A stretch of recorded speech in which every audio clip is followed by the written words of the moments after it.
Today's segment of Sound Balming is brought to you by Jimmy and Mary's Authentic Body Care. I cannot express to you how much we love their products. Although we use them all year, as the weather gets colder, we need these products even more. The dreaded drop in temperature, the dryness, the itchiness, and the unnecessary flakiness is inevitable. Shea butter from Jimmy and Mary's Authentic Body Care is the only thing that works for my skin and hair needs. Not only do these products cure my dry skin, the whipped butter goes on smoothly and doesn't leave that uncomfortably thick, sticky residue. Bonus? It smells absolutely amazing. There are so many different scents to choose from too. Not only do they carry skincare products, there are products for authentic living, face, shower, hair and beard, spritzers and perfumes, and bath products. Let me tell you, we cannot even keep the stuff in the studio. The entire production team as well as all our children use Jimmy and Mary's product. Jimmy and Mary's take pride in creating quality, handcrafted products from simple ingredients for the entire family. Their products are made for all skin types and are 100% handmade, 100% vegan,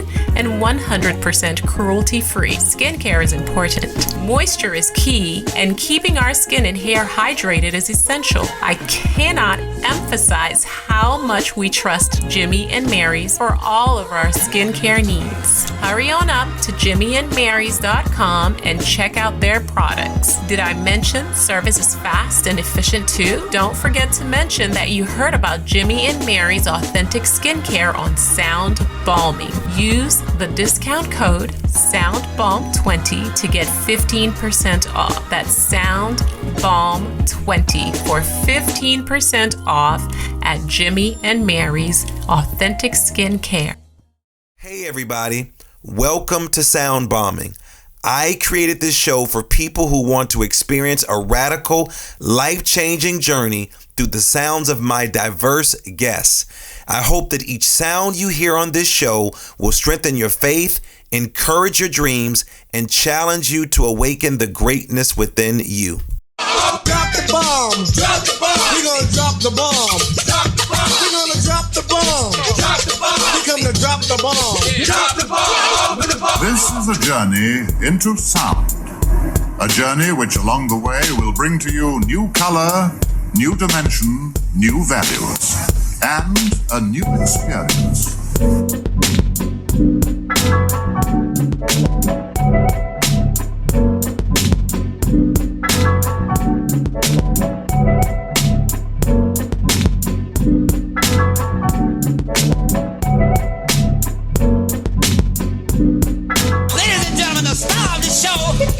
Lamar Darnell Shields.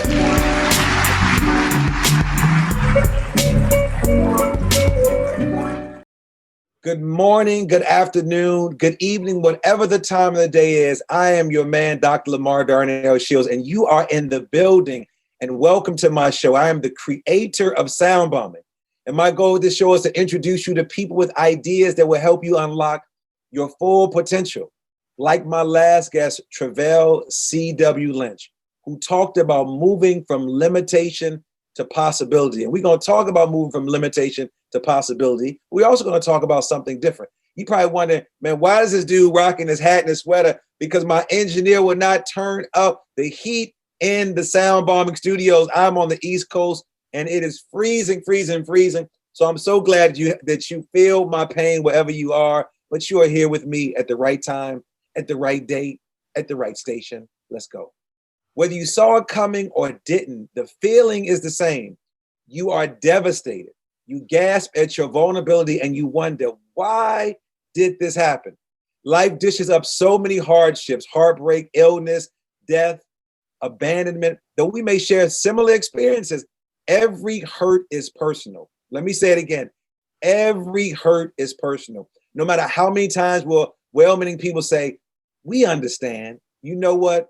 They don't. You may even resent them for trying. Well, my next guest hasn't been trying to get people to open up about unresolved trauma. She's been succeeding at doing it.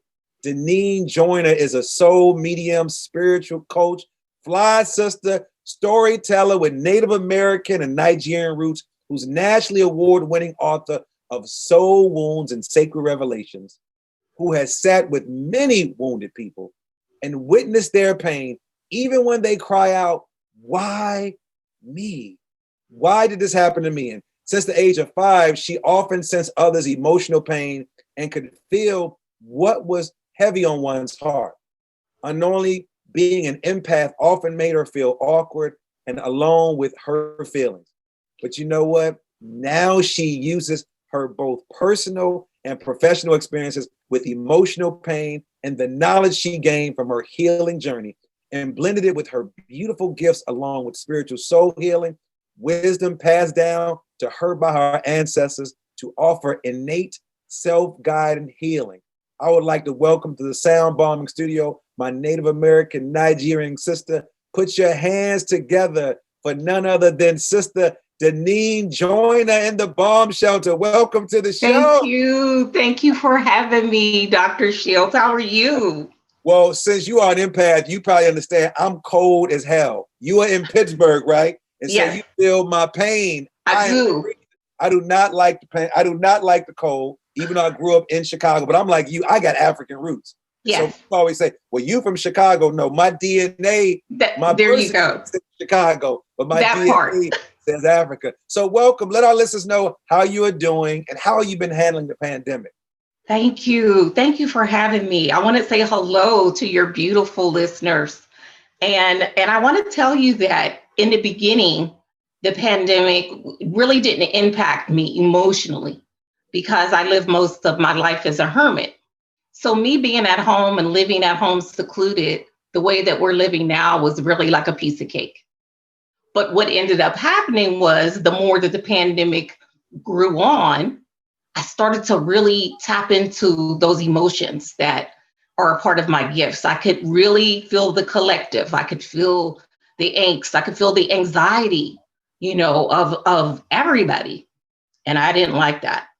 I didn't like that at all. And I said, oh my goodness, what am I going to do with this? Because I'm not used to feeling that much energy all at once. When I'm working with my clients, it's one-on-one. So that's a lot different than feeling a whole lot of people going through the same thing at the same time.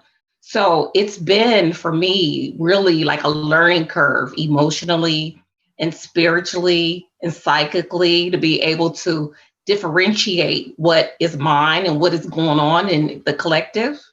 But I think I'm at a good, solid place with it now. So I feel good. I feel good. I am so glad you feel good. It's funny, when you were saying you feel good, in the back of my mind, I was hearing Tony said, it feels good. And I'm just, my spirit dancing while you were talking. I don't know why that song, but when the spirit speaks to you, you start to move and you let That's other people, they're going to judge you, but you getting a blessing. And they're going to get a blessing too when you open up your mouth and let them know what you know. Speaking of a blessing, I'm so happy you're here with us today because you're going to bless our audience with the amazing gifts that you have. And so my first question to you, when did you discover that you were an empath? Now, I've had several empaths on the show. My daughter is one. Shout out to Shamira Shields, my beautiful daughter. And people like you who I brought on the show, Deneen, have really helped me to better engage my daughter because her mom and I would scream at her when she would be, balloons were going off and sounds and this, and she'd be crying. He'd be like, we say ignorant stuff like, get over it. What's wrong with you? Just like I said in the beginning. But then as I learned from people like you who discovered that they were an empath, it really made me become a better Baba. They call me Baba, better Baba to my children. So when did you discover that you were an empath? And then the second part, what is the difference between an empath and then a highly sensitive person or an HSP? Let me just say this to you. I am an empath, but that's only one of my gifts. Wow. I am a shaman. I'm a 7th generation shaman. And so that means that I have an array of highly gifted abilities that allow me to stay connected to spirit world. I call Holy Spirit my BFF. So me and Holy Spirit, we're ride or die. Right. When we was thinking this, I was about to say the same thing. I like when spiritual people can use some culturally relevant terms because sometimes we get so spiritual, people were like, and what did you say? So when you said, before you even said that, I was thinking ride or die, but go ahead. So that's it, you know. So I have all of these different abilities, and you know, depending on who I'm working with, it's like going into a drawer and literally pulling out. Okay, I need to use this. I'm going to use that. To answer your question, when did I first realize all of this? During the intro, you already touched on it. It was when I was 5 years old. I started to first be able to see and hear angels. So just picture being a 5-year-old little girl sitting on the floor playing with her Barbie dolls. Then all of a sudden, over in the corner, you see something moving and you're looking and you see tiny little people and you're thinking, am I really seeing that? Am I really seeing that? And I was seeing little tiny angels, and they would dance and I could hear them singing. What I realized was that they wanted to show up for me because that was a very dark and traumatic time for me. It was very dysfunctional in my home. And being an empath is one of my gifts, that deep feeling. So I could feel the energy in the home. I knew and sensed something was off. I knew that my parents were always arguing whenever my father was home. And it was just really, really like tense. So I felt that. I felt that energy, and it made me afraid. And so I believe the angels started to show themselves to comfort me and to give me some peace and distraction from what was going on in my home. So what did you do with those gifts? You discovered at 5 years old, and I've had several mediums, seers, I don't like to call them psychics, healers, no one who has the pedigree like you. You like, I'm a seventh, be real clear. Did you say 7th or 8th generation? 7th. So it's in, as Kendrick Lamar said, it is in your DNA. So it's in there. What did you do with that when you discovered those gifts at 5 years old? Because I know that angels do play with children. Ancestors do come back and spend time with children after they moved on and transitioned. I know they also come in the form of playing with small animals. But what did you do with the gift when you discovered that you had? So for me, it was an evolution. It started with the angels, and then it progressed into the empath abilities, being able to deeply sense and feel other people. It always seemed to stem around emotional pain. So I always sensed and felt the heaviness that people were carrying, primarily adults, because usually children don't really have that heaviness just yet. So it was always when I was around adults, my sisters, my home. I'm daughter number 7. There's number 7 again. And so, I always sensed and felt all of this energy in my home, and didn't quite understand it, but I was always a wise soul. So although I knew all of this was going on in and around me with these gifts, and I was trying to figure out, how is it that I know this? I would, finish people's sentences, and I had a lot of deja vu, which is, where you feel like, this has happened before. I had a lot of that going on, and it hadn't happened before. So I knew at that point, because I could kind of feel people's uncomfortableness around me when I would say certain things. I didn't have a filter, Dr. Lamar. So, so I was all in their business. I was saying stuff I wasn't supposed to be saying, asking them questions. You had a little swag to it too. I'm sure that the hell movement, the movement. All of that. And I used to get in trouble for it. So what happened was, because people weren't embracing that and they didn't really understand it, as a gift at that time, I started to become ashamed of it. So I started to become ashamed of these abilities, which at the end of the day are the central and core part of who I am. So just imagine, for, your listeners, just think about, who you are, what you love, what you're passionate about, how God made you. And then all of a sudden somebody says you can't be that. You can't do that. Literally what happens is you just really just disconnect. You become numb and you lose your sense of purpose. And so that's what happened to me. I really felt like somebody had unplugged me, once people weren't understanding me. And then the other thing that goes along with these gifts were the fact that people sensed and felt that I was different. So you hear people say all the time, I was different. I was the black sheep. I never fit in. Those are my peeps right there. The black sheep, or that's me all day long. So I never fit in, not only in my family, but even just in general. When I was growing up, people always picked on me because I was quiet. I wanted to read books. I didn't want to be bothered because of that energy. It was too much for me. So I wanted to kind of keep myself, sequestered from everybody because I didn't want to feel that. I didn't understand it. And I didn't know how to use it properly then. So people took it as, oh, she's better than us. She don't want to be around us. So I was bullied a lot for just not fitting in, for not, being that athlete, not wanting to play kickball, all of that stuff, So the kickball, they were kicking you around. They were kicking. So what was your turning point? What was your turning point where you started to work on these gifts? And was there an individual who sort of helped shape you or form you into supporting you in the gifts that you actually have? I love that question. I really do. So let me just say this. My background was formerly in social work. So I was a social worker for 18 years. I love social work. My mother was a social worker. I think you all are rock stars. Thank you. And you said yes. So you old school social work. Old school. You going to the project, you doing everything. I'm going wherever. That's where I'm going wherever. Before there was some laws to protect you, like my mama would take us with her and be like, sit here, don't say nothing. That's don't right. touch nothing. You get locked up right now. So I just need to let our people know, old school social work.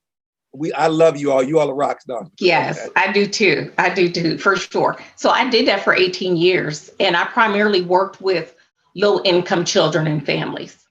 So, and that was me. I was a low income child as well. In hindsight, I didn't realize that was my attraction because I knew that so well. And I wanted to help other people because of where I came from. So I had a really, tender spot for people who were struggling. And so when I went away to college, got my bachelor's in psychology, I wanted to take on the world. And I'm like, let's do it. So I went out and, my first job was in adoption. So I kind of worked my way up through the ranks and learned, this population of people, their needs, and basically just how they get down every day. What do they need?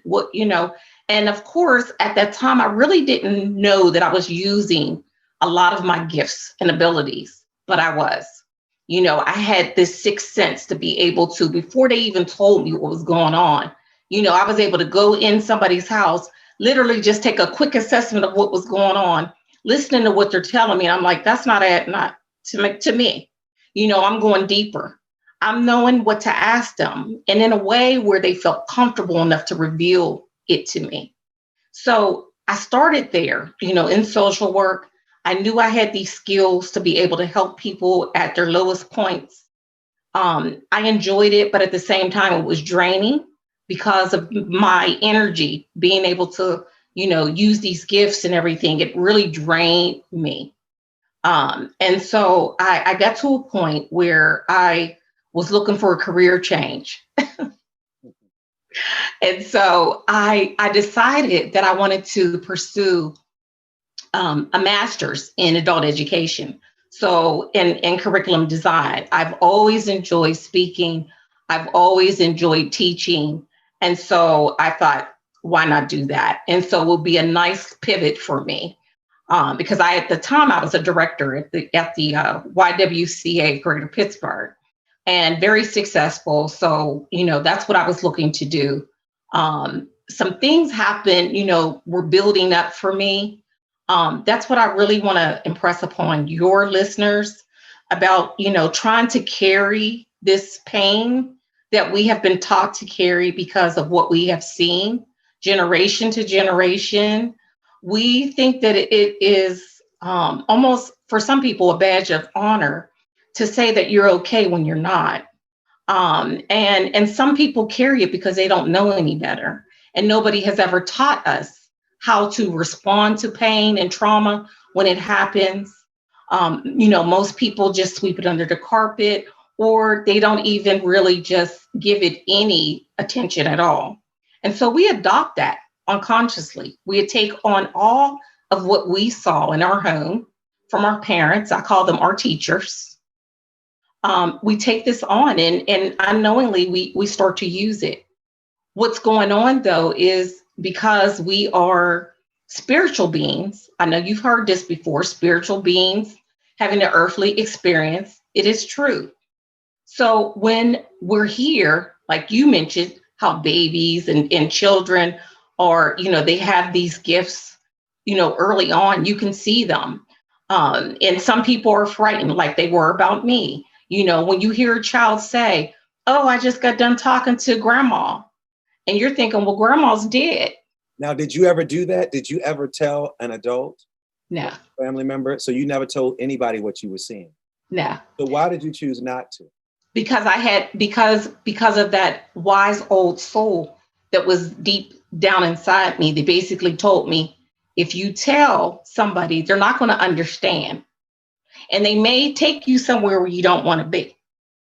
So that was a burden for me to hold on to, what I was sensing and feeling. And, my family pretty much.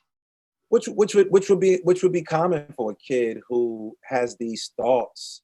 And if there's nobody really, or they feel that nobody understands whether, and sometimes spirit says they're not ready to be revealed. Yes. Revealed. But again, if you're not grounded, which it sounds like it is a part of your culture and your DNA, it makes a lot of sense for you to keep it to yourself. But I want to go back to something that you said about emotional pain. And my question is, why do we need to take emotional pain as seriously as physical pain? Because you talk about how we sort of deny this emotional pain and we sort of want to sweep it under the rug and sort of get over it. Why do we need to take it as serious as physical pain? Like, for example, I told you this morning, slammed my door in the finger. I slammed my finger. Ooh. I could slam my finger in the door. Wailing like a baby. It was so much pain. But again, emotional pain, physical pain. We take the physical pain more serious. Why do you think we do that? And why should we take the emotional pain just as serious as me, slamming my finger in the door? Yes. So going back to my statement about us being spiritual beings having an earthly experience, I want to just start there. So we were wired, before we even came here, we were wired with a purpose, with a destiny, and to be brilliant. The caveat is because, again, we come in here and we're humans now, surrounded by humans, our family, we forget that because we're exposed to them being here before us. So we lose sight of this spiritual being that we are. The good news is that our soul actually is a recorder. So it has recorded even before you were placed in your mother's womb. It knows exactly who you are. It knows exactly why you're here, and it knows who you are, whose you are. And so you can never lose sight of that. But on some occasions you do, because of that pain and trauma that you're exposed to, just navigating as human beings. So what happens is this recorder, this emotional pain and trauma, takes up the most room within your soul. And so if you're not taking care of it, which means that if you're not going to therapy or counseling for traumatic events or any type of painful event that happened to you within the first 1 to 3 years, then what happens is that emotional pain is an energy and it becomes stored within your soul. So then what steps did you take to heal from emotional pain?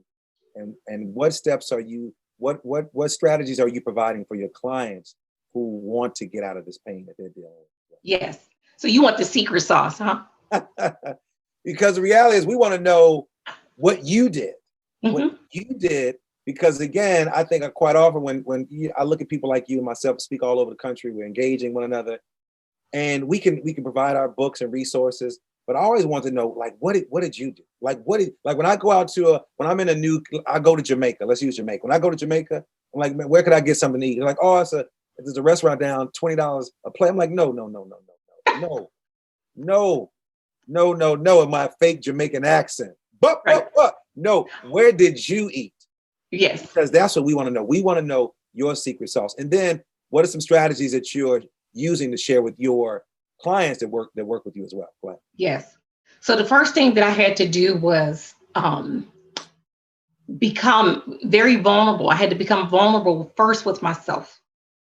Vulnerability is something that people really don't understand. They really don't know how to do that because, again, everybody wants to be tough and to pretend like they're happy and they have it all together when they don't on the inside. So I had to literally put down my bag of tricks of, pretending to be okay, pretending that I had it all together when I knew that I didn't. So I had to get real with myself and say, Deneen, you didn't have it all together because you were seconds away from being suicidal. That's not somebody who has their life together. If they're contemplating suicide, that means they've run out of recourses. And so there needs to be some type of inventory. So that's what I did. I had to literally get real with myself and become vulnerable. I had to acknowledge and give myself permission to literally go back and look at some ugly things that had happened to me that I never had before. Yes. So I had to, I'm sorry. Oh, go ahead, finish it. So I really had to, really become my own advocate. I had to become my own social worker, literally, my own best friend. And I said, you have to do this because if you don't, you're not going to be able to continue on. My soul had exploded, literally. And so I hit rock bottom, which is what happens to most people. Their soul cannot hold any more pain or trauma. And so divine comes in and intervenes and says, it's time. You have to face it. Time to face the music.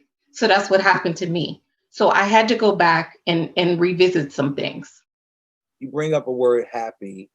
There's a book out by Dr. Dan Baker's, What Happy People Know. And in his book, he says, the joyful people finish their life stories on a very different note, appreciation. Instead of going over what they've lost, they focus on what they've gained. Amen. What are your thoughts about that statement? And how can you relate to what Dr. Baker mentioned in this book? Oh, for sure. I definitely one of the spiritual laws of healing that I teach my clients is gratitude. We're grateful all the way through this process, even on those days when you have just faced, your biggest trauma and it has literally taken your breath away again. We're grateful because this time we know that we are looking for clues to heal us. We literally become students of our life. That's what I teach the people who I privately coach. No more do you use the lens of blame, shame, guilt, that you want to point a finger at somebody who did something to you. If you go into it with that, you're going to get the same thing. So you have to remove that lens and you literally have to become a detective of your life. We're looking for clues of how you came to be and why. We want to find out what your emotional framework is all about so that you know for sure how you tick, so that you're no longer reacting to triggers, but you're responding. When you respond to your life, that means you are consciously aware and in control of what you say, what you do, and how you do it.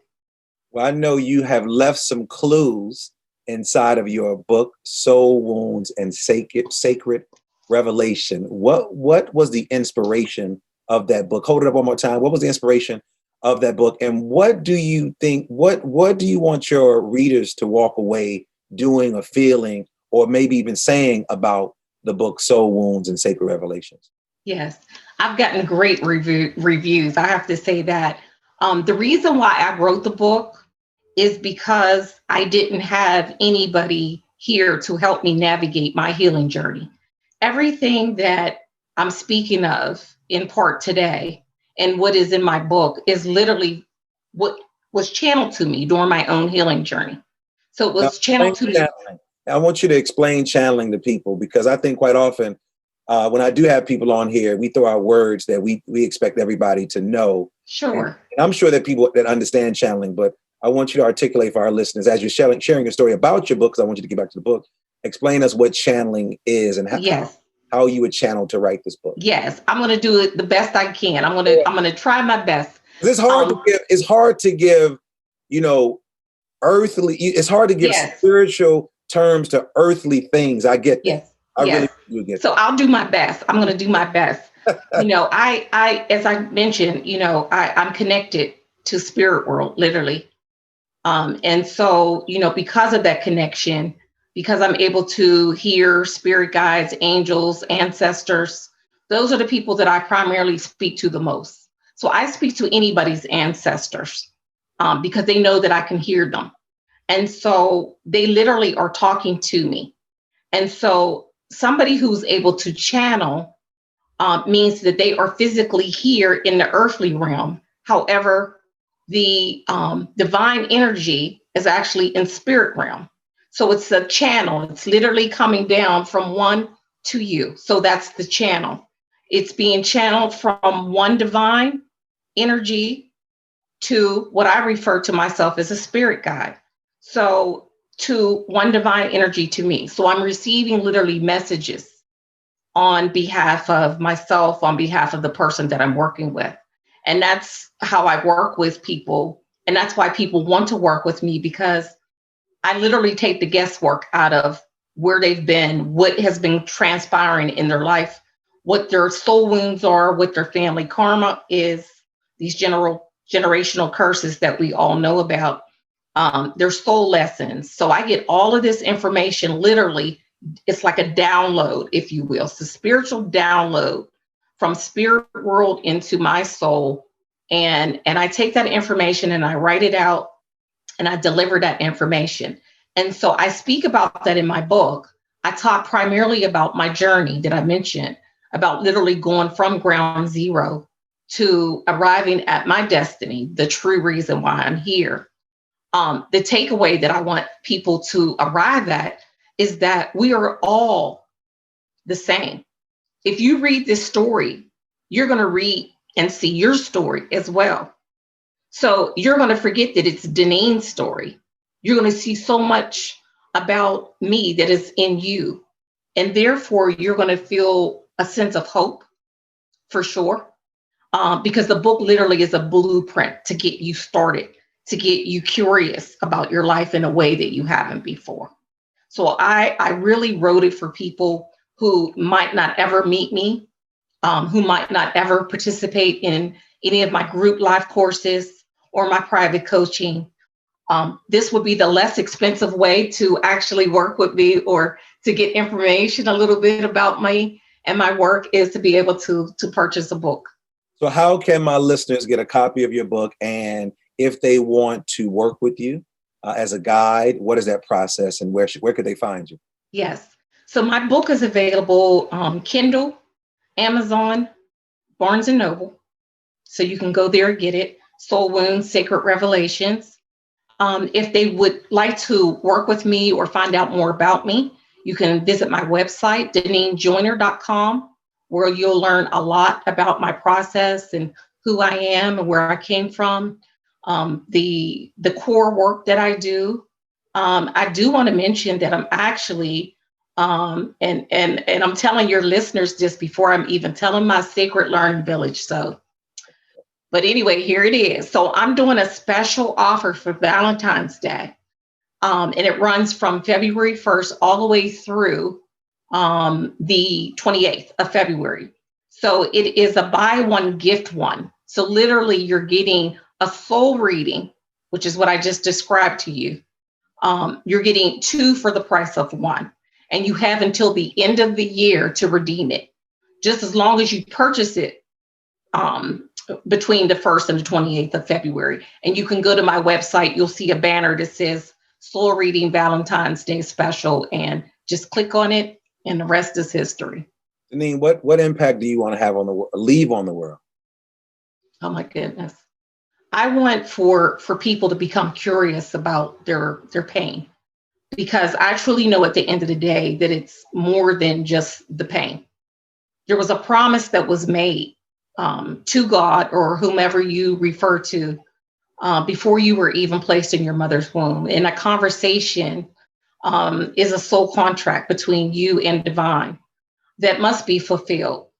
And so I want people to understand that in order to remember who you are and why you're here and that promise that you made, you must heal yourself and clear the energy from your soul in order for you to restore and recalibrate your steps so that you can navigate and arrive on the other side of pain. Walk me through your soul reading. I love the name soul reading. It's very, very different. I want to share with you, most of the mediums and seers I come across are not people of African descent. They're not people of color. So when I heard soul reading, it spoke to me. But walk me through what that process looks like if I become one of your clients, or just walk me through a process with one of your clients. Yes. Okay. So before you're even a client, you just want a soul reading. You're somebody who has, endured a significant amount of pain and trauma, and you can't carry it anymore, and the walls are closing in. You hear about me. You know that I have these gifts and abilities. What you do is go to my website, you look for soul reading, you click on a link. It'll ask you for your parents' names, your mother's maiden name, your father's full name. Within 3 days, depending on my schedule, what I do is meditate on that person's behalf for 3 days. I invite in all of their divine energies, which consists of their angels, their spirit guides, their soul family, their ancestors, and Holy Spirit, and then all of mine. So it's one big old party for 3 days. And so what happens is they start to talk to me about this person. They tell me about the generational curses that have followed generation to generation and need to be broken. They tell me about the family karma, the dynamic of that house the person grew up in. That's the family karma. Then they tell me about this person's soul wounds. The soul wounds are a result of the family karma, how this person actually was impacted by the crazy, the madness, and how it's manifesting in real time now as an adult. I also get their soul lessons.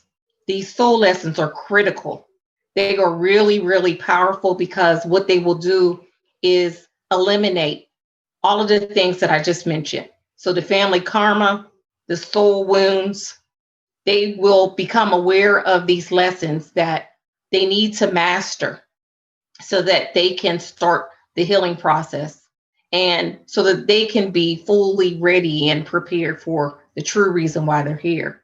The other really cool, beautiful part is when I actually connect to one of their ancestors, which is generally their main guide. So this person actually talks to me. Depending on their personality, it might take them a while to warm up, but they will tell me enough about this person on top of what I've already received from their other guides and angels. This main guide will tell me a little bit more. So they basically will kind of season it, if you will. They'll tell me really everything about this family and what we really need to focus on and what this person has been doing, because this main guide is assigned to this person. So even though you can't sense and feel them, they're in your life. You're witnessing. They want to be a part of your life, but they'll only come in and make you aware if you invite them, because they are, based off of free will. So they will never impose themselves on you. But if you invite them, then they will let you know that they're there. So I have all of this information and I deliver it to the person. It usually takes me 2 hours. It's recorded, so they have it forever. They take notes if they want, or they don't have to. We do a meditation. It's so powerful. And then basically what happens after that, now that they literally have a blueprint about their soul, their pain, their lessons, if they choose to, they can continue on and work with me one-on-one through private coaching, or they can decide to go it alone. Most of my programs are designed to go it alone. It's self-guided healing, meaning you are in the driver's seat because you should be. You are in charge of your healing, not me, not a therapist, but you. So you don't have to wait until next Thursday to see me. No, you start working on your stuff right now because you got the information and you know what to do with it. Now you can work with me to check in about Am I doing this right? How do I do this? And I give them all these tools when they work with me privately. But when they leave that soul reading, they are so empowered. They feel so hopeful. They are validated, and they truly understand their why. Wow, that is a great way to transition into part two, which is called the Super Bomb Questions. It is an honor hanging out with you, but one of my favorite parts of the show, it's called the Super Bomb Questions, and we go a little deeper, but the difference between part one and part two is brought to you by Mountain Made. However, you have to answer the questions as quickly as possible, but I know you're going to do that because you probably already know the questions before I even ask those questions, because that's what the spirit does to you. So, Deneen, are you ready? Come on. All right, here we go. What's your favorite word? Brilliant. What's your favorite quote, scripture, Bible verse, or maybe a lyric to a song? Be careful not to entertain strangers, for those have entertained angels unaware. What's your superpower? Oh my goodness.